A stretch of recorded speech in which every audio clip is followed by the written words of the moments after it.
Hey yo, it's Brian here. Today, talking about the San Francisco 49ers. In this one, gonna sort of rank the NFC West on who I believe is the best in the division, all the way to the worst in the division. I know that's kind of hard to say, worst in the division, because every team here could be number one theoretically in terms of the NFC West, and one of the best teams in the NFL. Even the Cardinals, I know a lot of people would write them off out of the whole four bunches in the West, but at the same time, they made some improvements on paper. I don't know if it's going to work out on the field, but I'm assuming so. Kyle Murray, quarterback, he's going to make another big jump and do great this year in 2021. Cliff Kingsbury is probably going to learn from his lessons from 2020 and 2019. He's made a ton of coaching errors, and hopefully he does fix it, because this is going to be a big year for him in particular. I'll be going into that in a second. I hope you guys are having a great Tuesday. Nothing too crazy for me. Been ramping all these videos up, and I hope you guys been enjoying it. I really, really do. It's been fun making these videos again. I feel like back in my old self a few years ago, where I was making videos pretty much every single day,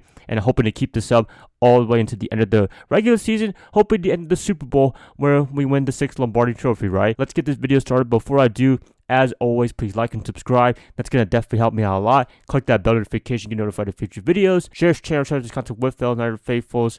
Got a new podcast out if you guys want to check it out. Link in the description below for both Spotify and Apple Podcasts, whichever one you listen to.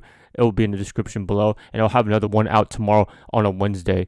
Let's get this started. 49ers, NFC West, ranking them from worst to best. The NFC West, very interesting one. As I said earlier, just now, anybody can be ranked first, anybody can be ranked last. You can make cases for all of them. This has been a hard one to really think about. I mean, it's pretty similar to what I've been saying all year long, offseason and everything like that, after the Super Bowl, but at the same time, to rank them 1 through 4, it's just like 1A, 1B, 1C, 1D. In the NFC West. It's the best division in football, in my opinion. You could say the AFC North with the Steelers and Ravens, all that jazzy stuff. But I love the NFC West. It's a hard-hitting matchup every time they meet up. And when all the teams are good, it makes it a very competitive race. So if I had to pick the quote-unquote worst team in the NFC West, which is not really the case, I'm going to be picking the Arizona Cardinals. I think the other three teams are better, in my opinion, than the Cardinals. But as I said earlier, they made great strides during the offseason. They got J.J. Watt. They got A.J. Green as well. They're getting up there in age. They've been a little bit injury-riddled for the past couple of years, but that could be the big difference maker right there. Maybe they don't need to play full-time. They have a great receiving core already.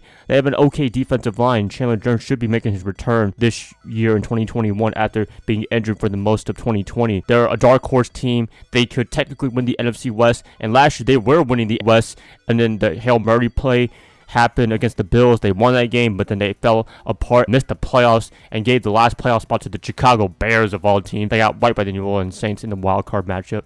Disappointing. They do have good things to look forward to, but the guy that is the biggest hot water, in my opinion, is definitely Coach Kingsbury. He needs to win this year. He needs to at least make the playoffs in order to keep his job safe. If he does not win this NFC West or make the playoffs, then he's pretty much done. I think they have to go in another direction, and maybe they have to go in another direction at quarterback. A lot of people are saying Kyle Murray's overrated.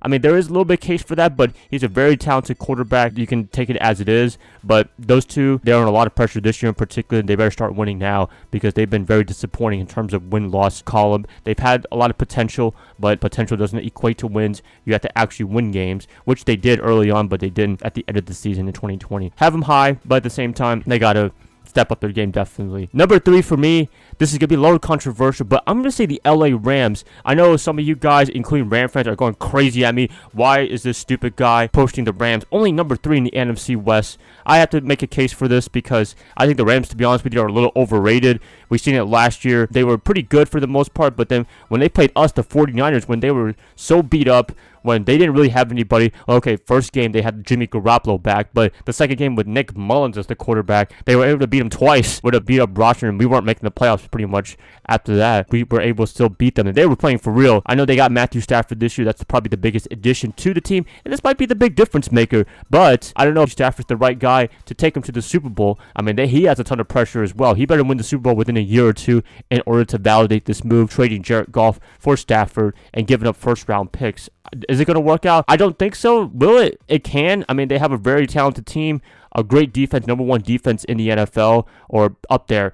as a top defense, arguably. They have Aaron Donald, Jalen Ramsey, all those guys. You guys know who is on it. Offensively, they have Sean McVay, a great offensive mind, but I like the 49ers and Seahawks better. I know the Seahawks are a little bit beat up. I'll be talking about them in a second. I don't know. There's just something off about them. Always is. Ever since Sean McVay's been there, they've been able to make the playoffs pretty much every year. They've been able to have winning seasons, and they're a great team, fantastic team, but there's just something missing, even at the quarterback position right now. That's just me. That sounds kind of controversial. Ram fans are probably going to be very upset with me, but that's totally fine. It's just for fun. If you take this really seriously, then I guess you have a problem, right? But whatever. Rams, I'm gonna be picking them at number 3, but as I said, anybody could be ranked 1 through 4, just a matter of opinion and what you think. Number 2 for me is going to be the Seattle Seahawks. This is another controversial one. I mean, a lot of people would have Seattle probably last in terms of the roster and everything like that, but when you have Pete Carroll, Russell Wilson, you can't mess with them at all. The 49ers, you can ask them what it's like to face them twice a year. It's not fun in particular. I mean, the Rams and Cardinals have had more luck beating the Seahawks than we ever would. When was the last time we swept the Seahawks? It's been a very long time. We mostly split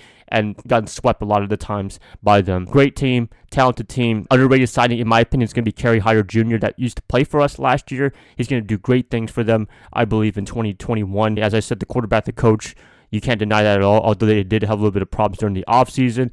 They got DK Metcalf, Tyler Lockett, great guys. They have a running back by committee. It's awesome. Defensively, very underrated. They can make some noise. Jamal Adams just got signed to a 4-year deal, so good job to him, I guess.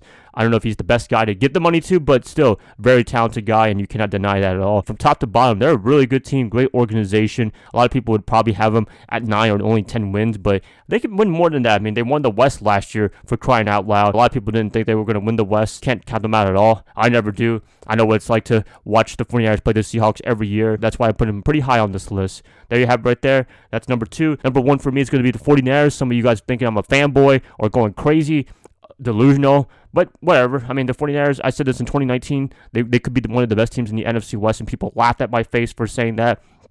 The 49ers, I think top to bottom, they have one of the best rosters in the NFL. I mean, quarterback, I don't know what you think about Jimmy Garoppolo, but I'm still a huge fan of his. When he can play when he's healthy. I mean, we've seen 2019, he's made some excellent plays. He had a shootout with Drew Brees and ended up winning that one, surprisingly. That was awesome and helped us all the way to the playoff spot. I mean, he kind of cruised control all the way to the Super Bowl. Didn't make the best plays in the Super Bowl, but at the same time, he's a big difference maker when he can stay healthy, and that's the big caveat right there. You look at the top to bottom running backs, receivers, Brandon Ayuk, Deebo Samuel should be getting even better. You might have Jalen Hurd potentially. I don't know if he's going to be on this roster. I don't know if he's going to be healthy. We'll see. We got George Kittle. He's amazing. I don't know what else to say about him. I mean, people's tight end, whatever you want to call it. Defensively, led by DeMeco Ryans, I think is going to take it up another notch. It might be even better than Robert Saleh's defense. That's kind of bold to say, but sometimes when one of the great coordinators leave, another one comes, it gets even better. Case in point, Gus Bradley and Dan Quinn in Seattle a couple years ago. So I'm really optimistic about the 49ers. The only team that's really stopping them is themselves. I mean, they do have tough teams to play, like the West and Tampa Bay and all that, but you look at the teams that you look at the thing that's going to stop them is injuries like last year in 2020. They just get absolutely decimated, and that's something that they can and cannot control at the same time. But I love the 49ers. I think they have a great chance to make it to the Super Bowl this year. It's going to be a tough road, but at the same time, I believe in this team like I did in 2019, even in preseason. That's how much I believe in this team. So, yep, that's pretty much it, you guys.